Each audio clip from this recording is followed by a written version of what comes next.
శ్రీమాత్రే నమ. జయ గురు దత్తాత్రేయ నమ. ఈ వీడియోలో మనం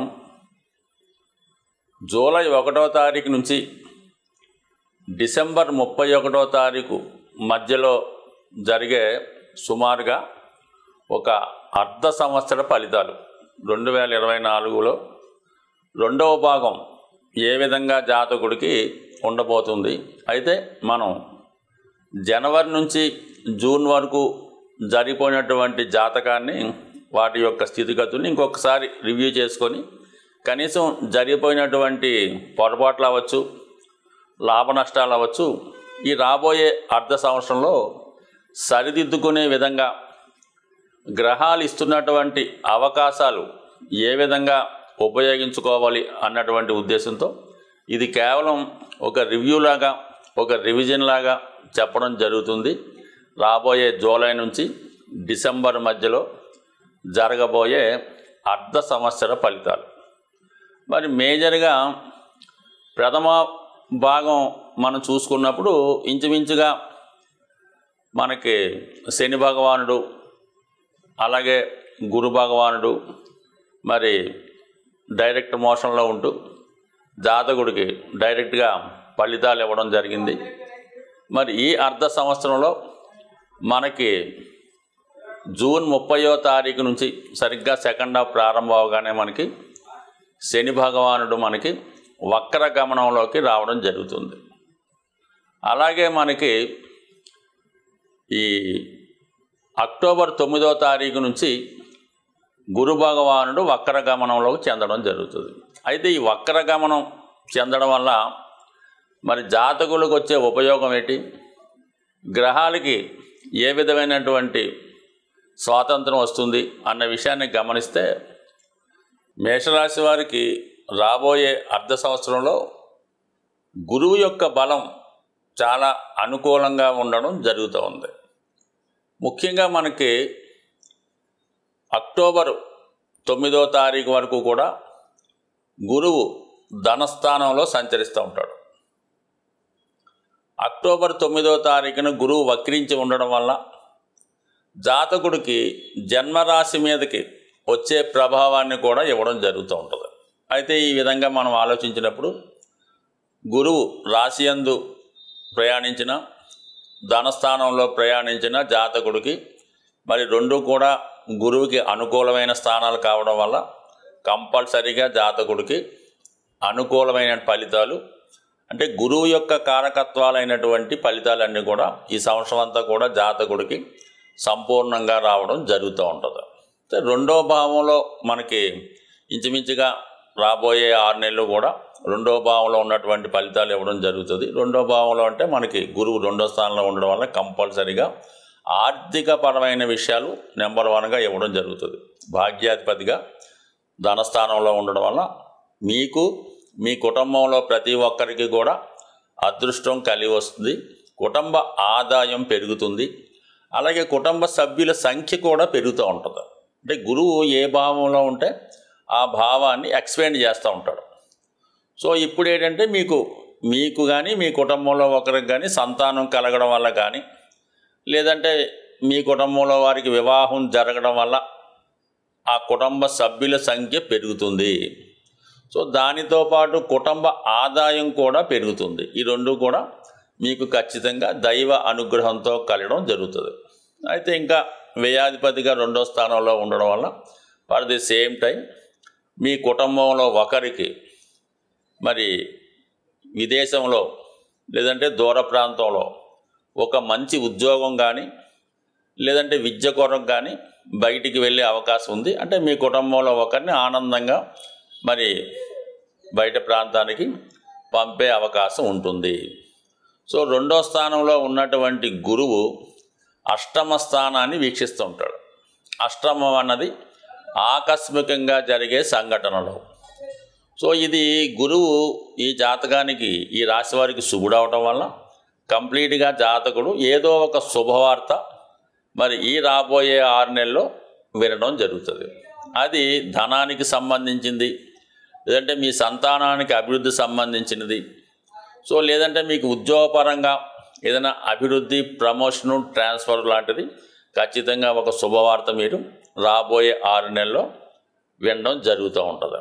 అయితే మరి 2వ స్థానంలో ఉన్నటువంటి గురువు 2, 6, 10 స్థానాన్ని యాక్టివేట్ చేస్తాడు. ఇవన్నీ కూడా ఉద్యోగానికి సంబంధించినవి.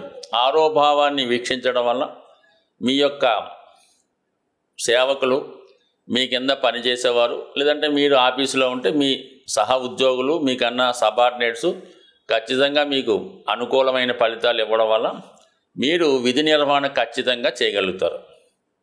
మరి గురువు దశమాన్ని వీక్షించడం వలన మీకు వృత్తిరీత్యా మంచి నేమ్ వస్తుంది, అలాగే మంచి గుర్తింపు వస్తుంది, అధికారుల సహకారం పెరుగుతుంది. అయితే ఉన్నత స్థాయికి రావడంలో కొద్దిగా ఇబ్బంది పడవలసి వస్తుంది. ఎప్పుడు కూడా గురువు నెంబర్ 1 స్థానాన్ని ఇవ్వలేకపోతుంటాడు, కేవలం నెంబర్ 2 స్థానాన్ని మాత్రమే సరిపెట్టుకోవాల్సి ఉంటుంది. అయితే మనకి అక్టోబర్ 9 నుంచి ఇంచుమించుగా మనకి ఫిబ్రవరి అనుకుందాం, ఇంచుమించుగా అక్టోబర్, నవంబర్ ఈ 4 నెలలు గురు వక్ర గమనంలో రావడం వల్ల అక్టోబర్ 9 నుంచి మేషరాశి వారికి 100% మరి వారి యొక్క సామర్థ్యం పెరుగుతుంది, దైవ బలం కలుగుతూ ఉంటుంది. మీరు గతంలో చేసినటువంటి పుణ్య కార్యక్రమాలు మీకు అనుకూలించి మీలో ఒక ఉత్సాహం, అలాగే మంచి ఆకర్షణ పెరుగుతూ ఉంటుంది. ఎక్కడికి వెళ్ళినా కూడా మంచి గౌరవం, గుర్తింపు పెరుగుతూ ఉంటుంది. ఫర్ ది సేమ్ టైం ఎవరికైనా ఎటువంటి బలహీనతలు ఉన్నా, లేదంటే ఏమన్నా చెడు అలవాట్లు ఉన్నా ఖచ్చితంగా వాటి నుంచి బయటపడతారు. మంచి క్రమశిక్షణతో జీవితాన్ని ముందుకు తీసుకెళ్తారు. మీ యొక్క ఆహార విషయాల్లో కానీ, దైనందిన జీవితంలో కానీ మంచిగా మీరు కనబడుతూ ఉంటారు. మీలో దైవం ఉట్టిపడే విధంగా ఉంటుంది. అలాగే 5, 9 యాక్టివేట్ చేయడం వల్ల విద్యార్థులకి మంచి ర్యాంక్ వస్తుంది, విదేశ అవకాశాలు వస్తాయి. మీ సంతానం విషయంలో మీరు అద్భుతమైనటువంటి శుభవార్తలు కూడా వినే అవకాశం ఉంది. ఫర్ దిస్ ఏముందంటే మనకి ఎప్పుడైతే అక్టోబర్ 9వ తారీఖు నుంచి గురువు మేషరాశి మీద ఉన్న ప్రభావాన్ని ఇచ్చాడో ఆటోమేటిక్గా శని భగవానుడు కూడా 3వ దృష్టితో మేషరాశి వారిని చూసి మరి అక్టోబర్ 9 తర్వాత మీరు ఏమైనా ప్రభుత్వపరమైన ఉద్యోగాలకి ప్రిపేర్ అవుతుంటే 100% మీకు రాబోయే చివరి 3 నెలల్లో ప్రభుత్వపరమైన ఉద్యోగం రావడం కానీ, ఏదైనా ఒక ఇండస్ట్రీలో కానీ, వృత్తిలో కానీ గౌరవప్రదంగా మీరు స్థిరపడే అవకాశాలు కూడా ఈ రాబోయే అర్ధ సంవత్సరంలో మీకు కలిగే అవకాశం ఉంది. జాతకుడు తీసుకోవాల్సినటువంటి జాగ్రత్తలు, పరిహారాలు, మనం ఏదైనా జాతకపరమైన సమస్యలున్నా, గోచారానికి సంబంధించిన సమస్యలున్నా వాటికి సంబంధించినటువంటి పరిహారాలు చేసుకోవడం వల్ల కొంతవరకు వాటి యొక్క తీవ్రత తగ్గడం జరుగుతూ ఉంటుంది. ముఖ్యంగా అన్ని రాశుల వారికి కావలసింది గురుగ్రహ అనుగ్రహం. ఏ భావంలో గురువు ఉన్నా ఖచ్చితంగా ఆ భావాలకు సంబంధించినటువంటి మంచి ఫలితాలు ఇవ్వడం జరుగుతూ ఉంటుంది. అయితే గురుగ్రహ అనుగ్రహం కోసం ఎప్పుడన్నా సరే మీరు గోవుల్ని సేవించడం వల్ల, ఎక్కువగా గురువు యొక్క ఆరాధన అంటే మనకి ప్రత్యక్షంగా ఉన్నటువంటి మీకు విద్య నేర్పిన గురువు అవ్వచ్చు, ప్రస్తుతం మరి షిరిడి సాయిబాబా వారు, దత్తాత్రేయులు వారు, అలాగే వెంకయ్య స్వామి గారు, రాఘవేంద్ర స్వామి, ఇటువంటి వారికి దేవాలయాల్లో మరి అక్కడ దేవాలయాన్ని దర్శించి తగు విధంగా గురువుని సేవించడం చేయడం వల్ల జాతకంలో గురువు బలవంతుడై మీకు మిగతా గ్రహాలు కూడా అనుకూలించే ఫలితం ఇవ్వడం జరుగుతుంది. ఇంకా తీవ్ర ఇబ్బందుల్లో ఉన్నవాళ్ళు, ముఖ్యంగా అనారోగ్య సమస్య కానీ, బాగా ఫైనాన్షియల్ స్ట్రగుల్ ఉన్నవాళ్ళు ఏం చేయాలంటే వారు గోశాల దర్శించి ఆ గోశాలలో వీరు ఎంత బరువు ఉన్నారు చూసుకోండి. సుమారు ఒక 60 కేజీలు ఉంటాయి. ఒక 6 కేజీలు శనగలు మరి నానబెట్టిన కానీ వాటి ముడిసరుకు కానీ కొని ఆ గోశాలలో మీరు ఇవ్వాలంటే మీరు ఆవుకు ప్రత్యేకంగా పెట్టగలరు.